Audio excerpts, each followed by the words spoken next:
Sejarah yang tidak boleh dilupakan oleh kita semua. Tegel tanggal 31 Oktober tahun 1948.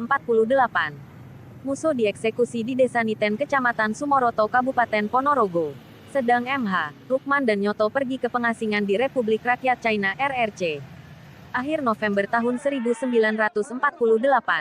Seluruh pimpinan PKI Muso berhasil dibunuh atau ditangkap. Dan seluruh daerah yang semula dikuasai PKI berhasil direbut. Antara lain 1. Ponorogo 2. Magetan 3. Pacitan 4. Purwodadi 5. Cepu 6. Blora 7. Pati 8. Kudus dan lainnya. Tegel tanggal 19 Desember tahun 1948. Agresi militer Belanda kedua ke Yogyakarta. Tahun 1949, PKI tetap tidak dilarang. Sehingga tahun 1949 dilakukan rekonstruksi PKI dan tetap tumbuh berkembang hingga tahun 1965. Awal Januari tahun 1950, pemerintah RI dengan disaksikan puluhan ribu masyarakat yang datang dari berbagai daerah seperti Magetan, Madiun, Ngawi, Ponorogo dan Trenggalek, melakukan pembongkaran 77 sumur neraka PKI dan mengidentifikasi para korban. Di sumur neraka Socoi ditemukan 108 kerangka mayat yang 68 dikenali dan 40 tidak dikenali. Sedang di sumur neraka Soco 2 ditemukan 21 kerangka mayat yang semuanya berhasil diidentifikasi. Para korban berasal dari berbagai kalangan ulama dan umara serta tokoh masyarakat. Tahun 1950, PKI memulai kembali kegiatan penerbitan Harian Rakyat dan Bintang Merah. Tegel tanggal 6 Agustus tahun 1951. Gerombolan ET dari PKI menyerbu asrama Brimob di Tanjung Priok dan merampas semua senjata api yang ada. Tahun 1951. Dipa Nusantara Aidit memimpin PKI sebagai partai nasionalis yang sepenuhnya mendukung Presiden Soekarno sehingga disukai Soekarno. Lalu Lukman dan Nyoto pun kembali dari pengasingan untuk membantu DN Aidit membangun kembali PKI. Tahun 1955, PKI ikut pemilu pertama di Indonesia dan berhasil masuk 4 besar setelah Masyumi, PNI dan NU. Tegel 8-11 September tahun 1957. Kongres Alim Ulama seluruh Indonesia di Palembang, Sumatera Selatan mengharamkan ideologi komunis dan mendesak Presiden Soekarno untuk mengeluarkan dekrit pelarangan PKI dan semua mantel organisasinya, tapi ditolak oleh Soekarno. Tahun 1958, kedekatan Soekarno dengan PKI mendorong kelompok anti-PKI di Sumatera dan Sulawesi melakukan koreksi hingga melakukan pemberontakan terhadap Soekarno. Saat itu Masyumi dituduh terlibat, karena Masyumi merupakan musuh besar PKI. Tegel tanggal 15 Februari tahun 1958. Para pemberontak di Sumatera dan Sulawesi mendeklarasikan Pemerintah Revolusioner Republik Indonesia PRRI, namun pemberontakan ini berhasil dikalahkan dan dipadamkan. Tanggal 11 Juli tahun 1958, DN Aidit dan Rewang mewakili PKI ikut Kongres Partai Persatuan Sosialis Jerman di Berlin. Bulan Agustus tahun 1959. TNI berusaha menggagalkan Kongres PKI. Namun Kongres tersebut tetap berjalan karena ditangani sendiri oleh Presiden Soekarno. Tahun 1960, Soekarno meluncurkan slogan Nasakom Nasional, Agama dan Komunis, yang didukung penuh oleh PNI, NU dan PKI. Dengan demikian PKI kembali terlembagakan sebagai bagian dari pemerintahan RI. Tegel tanggal 17 Agustus tahun 1960. Atas desakan dan tekanan PKI terbit Keputusan Presiden RI Nomor 200 1960 tertanggal tanggal 17 Agustus tahun 1960 tentang pembubaran Masyumi, Majelis Syuro Muslimin Indonesia, dengan dalih tuduhan keterlibatan Masyumi dalam pemberontakan PRRI, padahal hanya karena anti Nasakom. Medio tahun 1960, Departemen Luar Negeri AS melaporkan bahwa PKI semakin kuat dengan keanggotaan mencapai 2 juta orang. Bulan Maret tahun 1962, PKI resmi masuk dalam pemerintahan Soekarno. DN Aidit dan Nyoto diangkat oleh Soekarno sebagai Menteri Penasehat. Bulan April tahun 1962, Kongres PKI. Tahun 1963, PKI memprovokasi Presiden Soekarno untuk konfrontasi dengan Malaysia, dan mengusulkan dibentuknya Angkatan Kelima yang terdiri dari buruh dan tani untuk dipersenjatai dengan dalih, mempersenjatai rakyat untuk bela negara, melawan Malaysia. Tegel tanggal 10 Juli tahun 1963. Atas desakan dan tekanan PKI terbit Keputusan Presiden RI Nomor 139 Tah. 1963 tertanggal tanggal 10 Juli tahun 1963 tentang pembubaran GPII, Gerakan Pemuda Islam Indonesia, lagi-lagi hanya karena anti Nasakom. Tahun 1963, atas desakan dan tekanan PKI terjadi penangkapan tokoh-tokoh Masyumi dan GPII serta ulama anti PKI, antara lain 1. Kiai Haji Buya Hamka. 2. Kiai Haji Yunan Helmi Nasution. 3. Kiai Haji Isa Ansari. 4. Kiai Haji Muhtar Ghazali. 5. Kiai Haji EZ Mutakin. 6. Kiai Haji Soleh Iskandar. 7. Kiai Haji Ghazali Sahlandan. 8. Kiai Haji Dalari Umar. Bulan Desember tahun 1964. Hairul Saleh pimpinan Partai Murba Musyawarah Rakyat Banyak, yang didirikan oleh mantan pimpinan PKI, Tan Malaka, menyatakan bahwa PKI sedang menyiapkan kudeta. Tegel tanggal 6 Januari tahun 1965. Atas desakan dan tekanan PKI terbit Surat Keputusan Presiden RI Nomor 1 Koti, 1965 tertanggal tanggal 6 Januari tahun 1965 tentang pembekuan Partai Murba, dengan dalih telah memfitnah PKI. Tegel tanggal 13 Januari tahun 1965. Dua sayap PKI yaitu PR Pemuda Rakyat dan BTI, Barisan Tani Indonesia, menyerang dan menyiksa peserta training PI, pelajar Islam Indonesia, di Desa Kanigoro Kecamatan Kras Kabupaten Kediri, sekaligus melecehkan pelajar wanitanya, dan juga merampas sejumlah mushaf Al-Quran dan merobek serta menginjak-injaknya. Awal tahun 1965. PKI dengan 3 juta anggota menjadi partai komunis terkuat di luar Uni Soviet dan RRT. PKI memiliki banyak ormas, antara lain, Sopsid Serikat Organisasi Buruh Seluruh Indonesia, Pemuda Rakyat, Gerwani Gerakan Wanita Indonesia, BTI, Barisan Tani Indonesia, Lekrak Lembaga Kebudayaan Rakyat, dan HSI, Himpunan Sarjana Indonesia. Tegel tanggal 14 Mei tahun 1965. 3 sayap organisasi PKI yaitu PR, BTI dan Gerwani merebut perkebunan negara di Bandar Betsi, Pematang Siantar, Sumatera Utara. Degen menangkap dan menyiksa serta membunuh Pelda Sujono penjaga PPN, Perusahaan Perkebunan Negara Karet IX Bandar Betsi.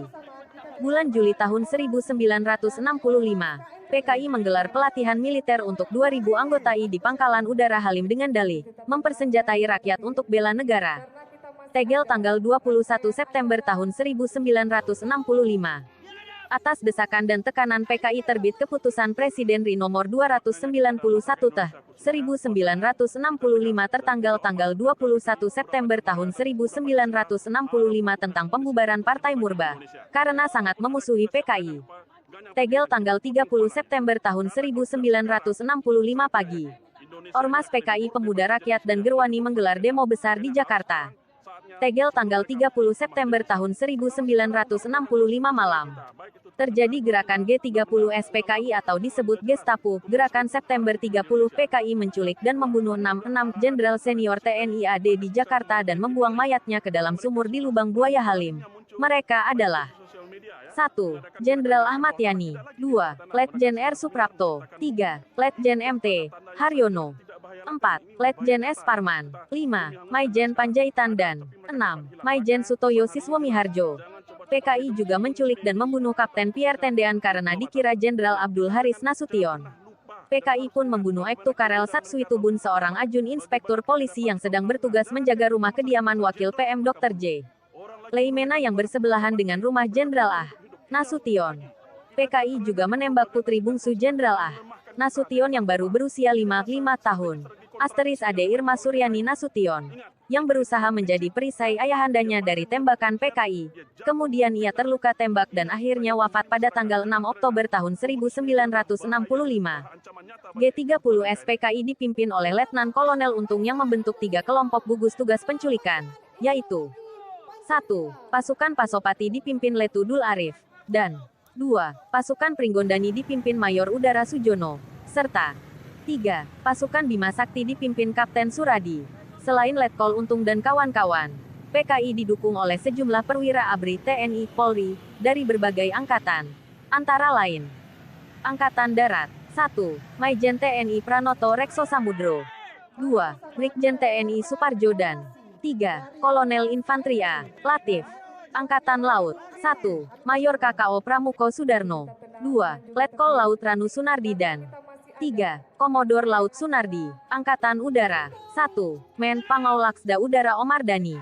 2. Letkol Udara Heru Atmojo dan 3. Mayor Udara Sujono. Asteris Kepolisian. 1. Brigjen Pol Sutarto. 2. Kombes Pol Imam Supoyo dan 3. AKBP Anwas Tanuami Jaja. Tegel tanggal 1 Oktober tahun 1965. PKI di Yogyakarta juga membunuh 1. Brigjen Katamso Darmokusumo dan 2. Kolonel Sugiono. Lalu di Jakarta PKI mengumumkan terbentuknya Dewan Revolusi Baru yang telah mengambil alih kekuasaan. Tegel tanggal 2 Oktober tahun 1965. Letjen TNI Soeharto mengambil alih kepemimpinan TNI dan menyatakan kudeta PKI gagal dan mengirim TNI AD menyerbu dan merebut Pangkalan Udara Halim Perdana Kusuma dari PKI. Tegel tanggal 6 Oktober tahun 1965. Soekarno menggelar pertemuan kabinet dan menteri PKI ikut hadir serta berusaha melegalkan G30S, tapi ditolak. Bahkan terbit resolusi kecaman terhadap G30S. Lalu usai rapat Nyoto pun langsung ditangkap. Tegel tanggal 13 Oktober tahun 1965. Ormas Ansor Nu gelar aksi unjuk rasa anti PKI di seluruh Jawa. Tegel tanggal 18 Oktober tahun 1965. PKI menyamar sebagai Ansor Desa Karangasem kini Desa Yosomulyo, Kecamatan Gambiran. Lalu mengundang Ansor Kecamatan Muncar untuk pengajian. Saat pemuda Ansor Muncar datang, mereka disambut oleh Gerwani yang menyamar sebagai Fatayatnu. Lalu mereka diracuni. Setelah keracunan mereka dibantai oleh PKI dan jenazahnya dibuang ke lubang buaya di Dusun Cemetuk Desa Kecamatan Celuring Kabupaten Banyuwangi. Sebanyak 62 orang pemuda Ansor yang dibantai. Dan ada beberapa pemuda yang selamat dan melarikan diri, sehingga menjadi saksi mata peristiwa. Peristiwa tragis itu disebut tragedi Cemetuk, dan kini oleh masyarakat secara swadaya dibangun Monumen Pancasila Jaya. Tegel tanggal 19 Oktober tahun 1965, Ansor Nu dan PKI mulai bentrok di berbagai daerah di Jawa. Tegel tanggal 11 November tahun 1965, PNI dan PKI bentrok di Bali. Tegel tanggal 22 November tahun 1965, DN Aidit ditangkap dan diadili serta dihukum mati. Bulan Desember tahun 1965, Aceh dinyatakan telah bersih dari PKI. Tegel tanggal 11 Maret tahun 1966, terbit surat perintah 11 Maret Super Semar, dari Presiden Soekarno yang memberi wewenang penuh kepada Letjen TNI Soeharto untuk mengambil langkah pengamanan negara RI. Tegel tanggal 12 Maret tahun 1966, Soeharto melarang secara resmi PKI. Bulan April tahun 1966, Soeharto melarang Serikat Buruh Pro PKI yaitu SOPSI. Tegel tanggal 13 Februari tahun 1966. Bung Karno masih tetap membela PKI. Bahkan secara terbuka di dalam pidatonya di muka Front Nasional di Senayan mengatakan, di Indonesia ini tidak ada partai yang pengorbanannya terhadap nusa dan bangsa sebesar Partai Komunis Indonesia. Tegel tanggal 5 Juli tahun 1966.